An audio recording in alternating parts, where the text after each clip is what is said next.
Are you a family in the EFMP facing the decision of guardianship for your child? You've just received PCS orders. Do you know how that affects your court decision? We'll talk about that and more in this podcast for EFMP families. Hi, I'm Karen Terry, and today we're talking about guardianship and conservatorship. So welcome back, everybody. We are at part 2 of our episode on financial and legal long-term planning. Again, we have our subject matter experts returning with us. It's Lieutenant Colonel Graham Bernstein and Mr. Andrew Cohen. Can you guys just remind everybody who you are? Sure, Karen. This is Lieutenant Colonel Graham Bernstein. It's good to be back after my last performance. I'm surprised that you asked me back. I work out of the Office of the Deputy General Counsel for Personnel and Health Policy.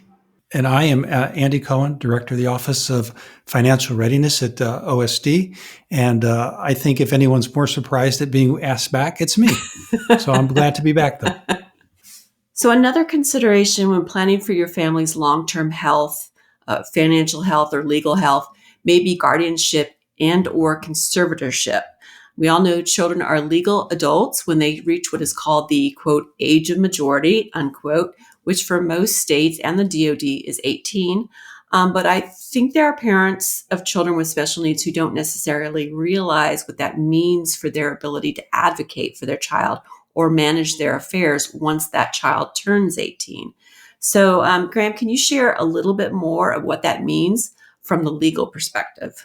You're right, Karen, that yes, when a child reaches the age of majority, based on state law, or like you said, DOD considers it to be the age of 18, the law views them automatically as competent adults. That means a variety of protections and limitations on their legal rights from when they were children are removed. All of a sudden, like that, they gain the right to marry, to refuse medical treatment, to enter into contracts, to move out of the home, and various other rights which may interfere with caring for special needs individuals.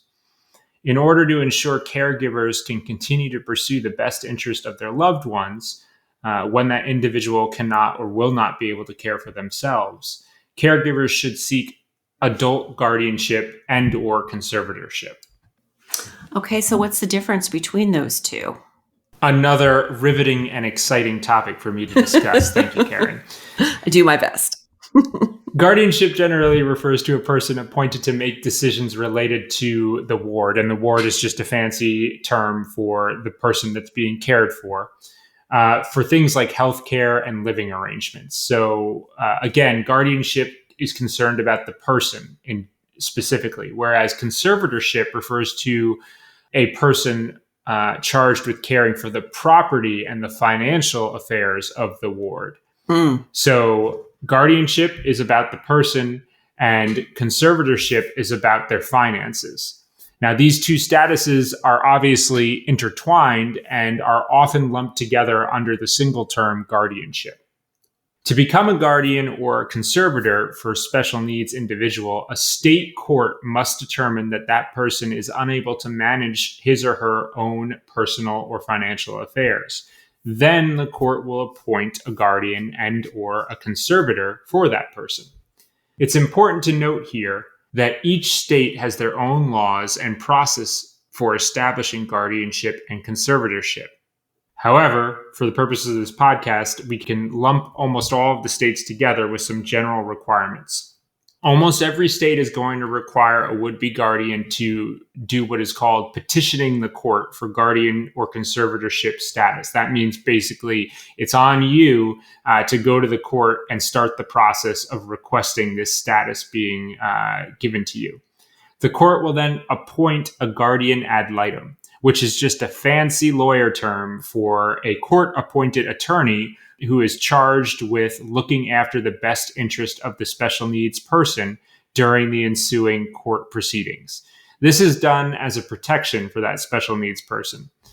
Since no one listening to this podcast is going to be out there looking to swindle their loved ones, it is very probable that you and the guardian ad litem are going to be seeing eye to eye on just about every issue before the court. Again, that guardian ad litem is there to protect the vulnerable individual and keep them basically from getting swindled or taken advantage of. Likely, before the decision is made, the court will require an investigation of the special needs person's status to assist the courts in its determination. So they're going to probably need medical records, statements from families and friends, and other documents that help to prove that this person, in fact, is not capable of taking care of themselves. Ultimately, at the end of the process, the court will decide, A, if guardianship and or conservatorship is warranted and necessary, and B, determine to whom and with what authority the power of guardianship and conservatorship should be given. Okay, so if this decision is being made in a state court, what happens to the family if they PCS out of that state? Yeah, this is an unfortunate area in the law for a lot of our military families because, as we previously alluded to, guardianship and conservatorship are controlled by state courts. And generally, that is not, those determinations are not transferable between states. That means one state's order will not necessarily hold up when a military family PCSs to their next assignment. However, the good news is that the DoD and the military departments have been working hard to inform the states over the past couple of years of how huge of a burden this places on our military families, and have encouraged the states to adopt what is known as the Uniform Adult Guardianship and Protective Proceedings Jurisdiction Act. It just rolls off the tongue.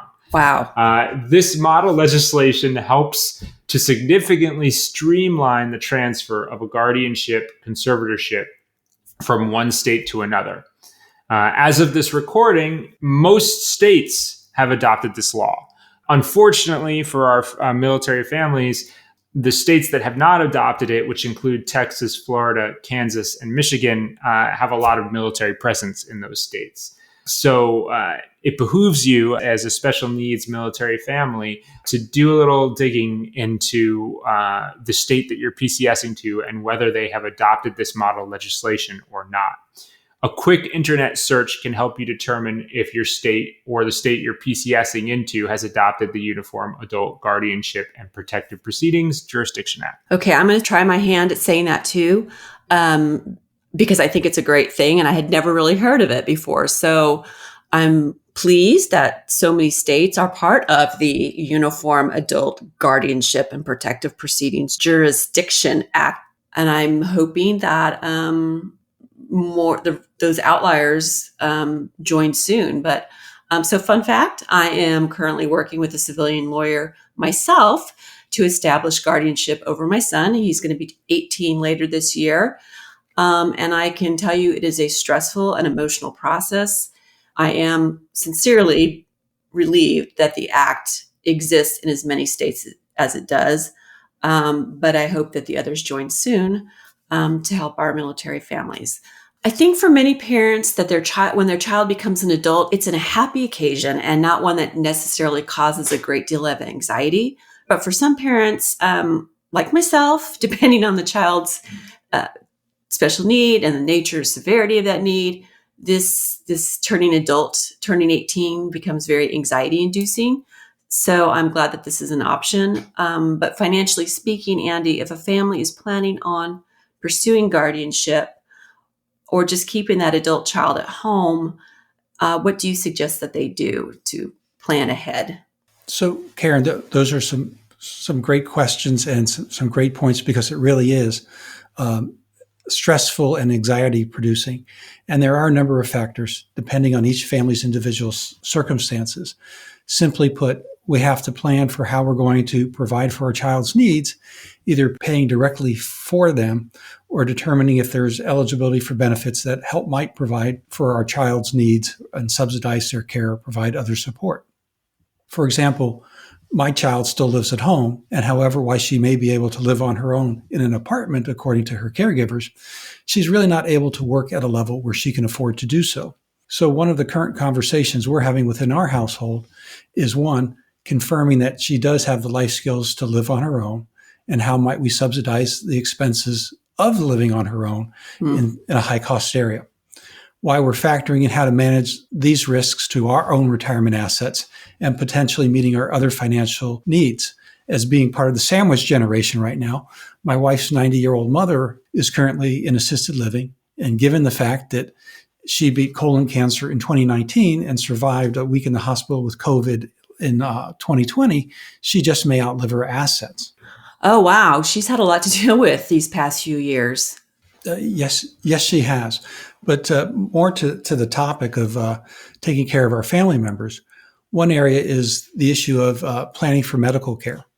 For example, active duty and retired service members under their military health benefits can continue the coverage for an adult child over the age of 21 if the child is unmarried and has severe disabilities.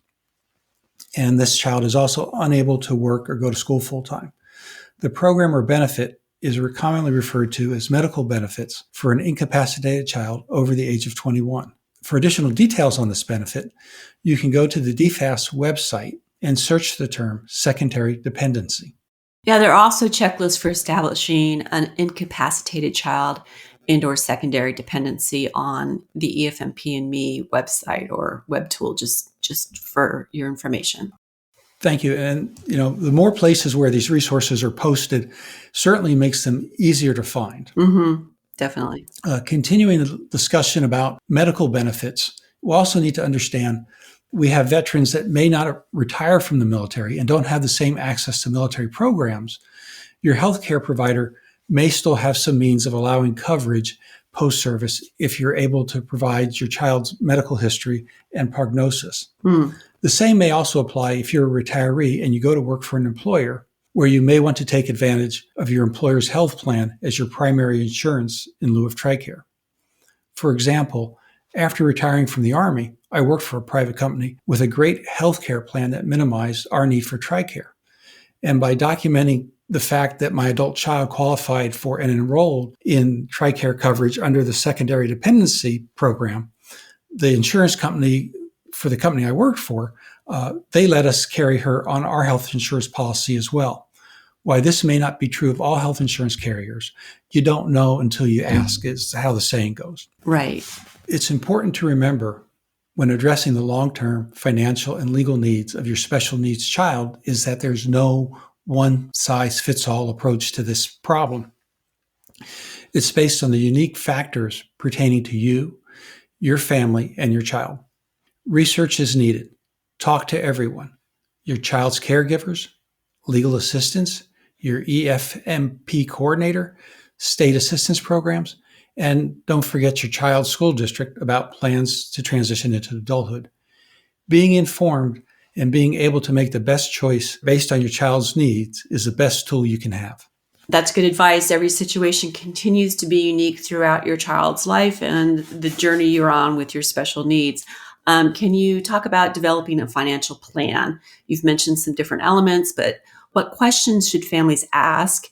And what do you think they need to do in order to get started with developing their plan? I'll admit it, my husband and I have talked about this often, and it's a little intimidating. So what should we do to get started? Karen, you are not alone, and it's a great question, and it does intimidate a lot of folks, but it really doesn't need to.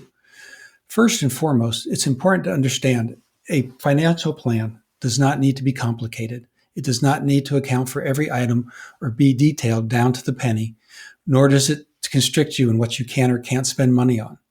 Its purpose is to simply identify what we want to achieve in various time frames. Today, 2 years from now, or in retirement, and we translate that into an estimated dollar value. We identify how we intend to get the dollars, where they intend to come from, and how we intend to achieve those goals. In other words, simply, where is my money coming from? Is it regular income? Is it a pension? Is it a retirement account? Is it other savings or investments? And where is it going? A couple of key points or considerations in creating a financial plan is, it's more important and it costs less to focus on financial planning early on when you have time to consider the long-term needs of family members, and it costs less. The sooner you start saving and investing for your future or the future of your child, the more you have time for that money to earn because you're using that resource of time to let your investments grow. In setting your goals and costing them out, remember to determine and factor in any eligibility for ongoing benefits to ensure care and maintenance will be there to help you support and focus on what you really do need, those gaps in what may not be covered. State benefits, again, may also be available. So be sure, again, to do your research, check locally for additional support, especially for those people who are looking for support post-militarily. Also identify the long-term care needs and the other needs of your special needs family members, such as housing or transportation that your family members, include special needs members, may need, and to estimate how these needs may impact your financial plans and resources. And use the resources available to you to help you along your journey. Not only the legal and financial, but to a great extent, the healthcare world, which will intertwine as we look at the total requirements and we look at the best way to save and invest to meet those future needs or requirements. The best questions to ask involve how to save and invest and where to get started. And getting started means preparing the spending plan to know what funds you will have available to save and invest to meet those future needs, and determine if now is the time to make adjustments to your income or spending to accommodate the greater savings that we may need in the future to care for our families. Well, that's great. Thanks. So we've talked about some of the financial readiness services available on an installation, but y'all have a fabulous website, the FinRed website. Can you talk about that a little bit? What does it offer military families with special needs? So thank you, Karen. And let me talk about the websites for a minute. The Office of Financial Readiness website is finred.usalearning.gov. And on it, you'll find a number of resources to include the how to do things on education and support for every stage of financial readiness, whether you're just getting ready to start learning about basic finances, interested in tweaking your current plan, or ready to jump in with both feet. You'll also find information not only on special needs, but how to get to other resources, such as how to locate a financial counselor.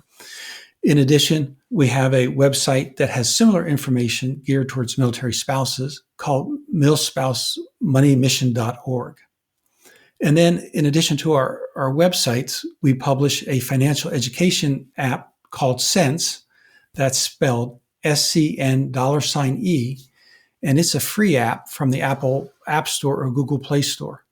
In there, you'll find a wealth of information on how to start the financial plan that we talked about, how to take a financial needs assessment tool, all things to help walk you through the how-tos of getting started, because a lot of what we need to do in terms of financial well-being for special needs children and taking care of them really are grounded in the basic financial well-being and basic financial literacy.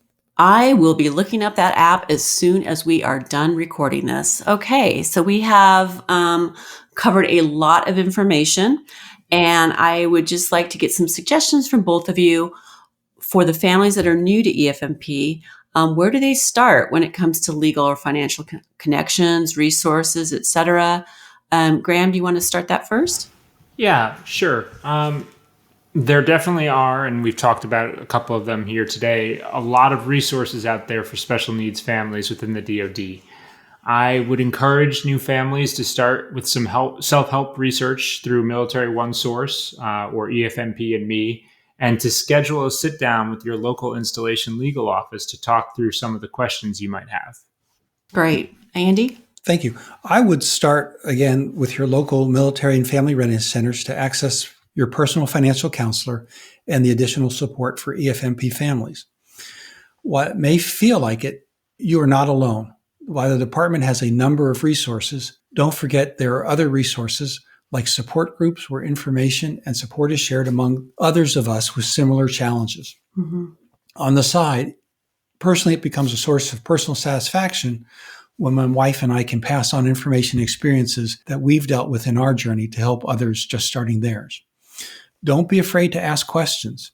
There are many considerations to account for, to plan for, and meet the needs of a special needs family member.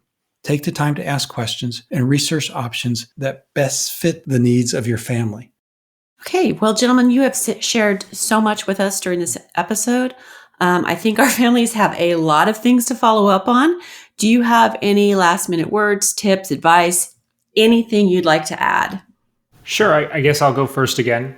As a parent of 2 young children and the guardian and conservator of an aging cat, I can say from personal experience that parenthood simultaneously has brought the biggest joys and the biggest challenges of my adult life. Add to that the rigors of military life and the demands that some of our folks must meet as special needs families, and I know it can feel overwhelming. And to jump on what Andy said, please know that you're not alone out there.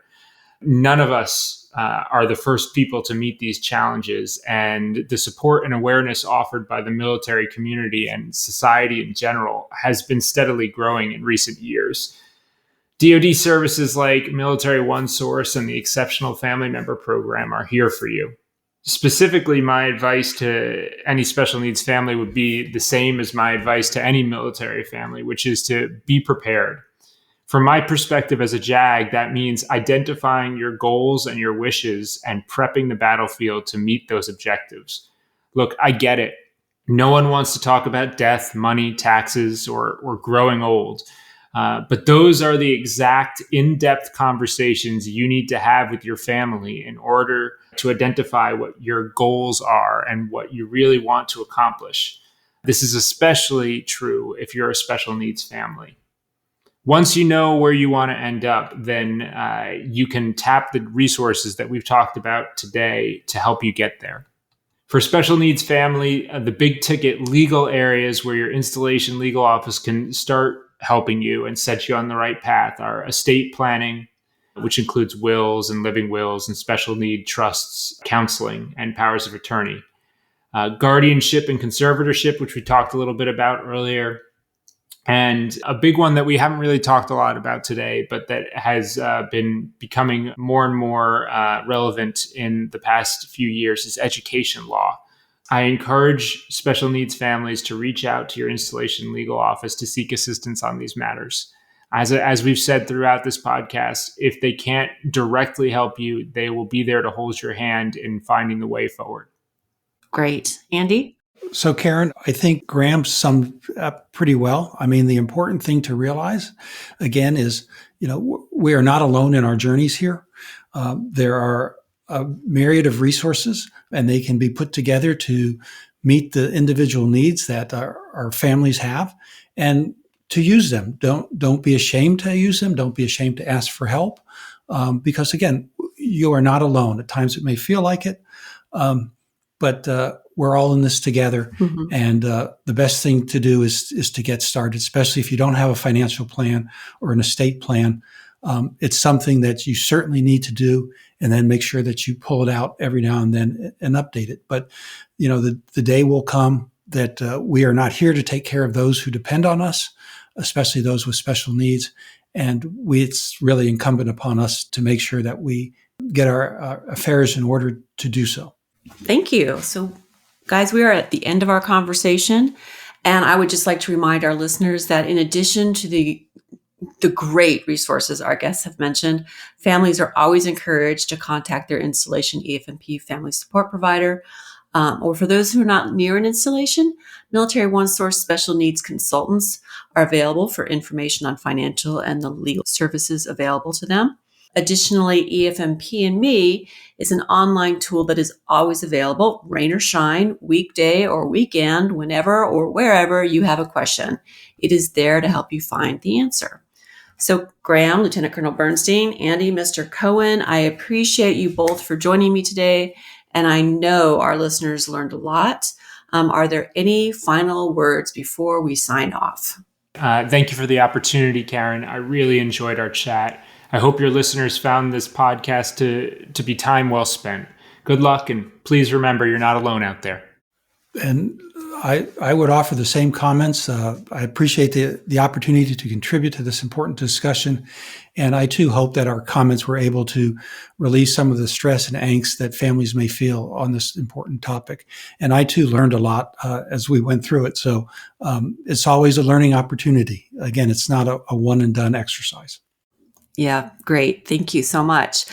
Well, folks, that is it for this podcast. A big thanks to everyone listening. And another shameless plug before we go, encouraging you all to go to EFMP and Me and take a look at the topics and the available checklists. Everything we talked about today can be found in those checklists.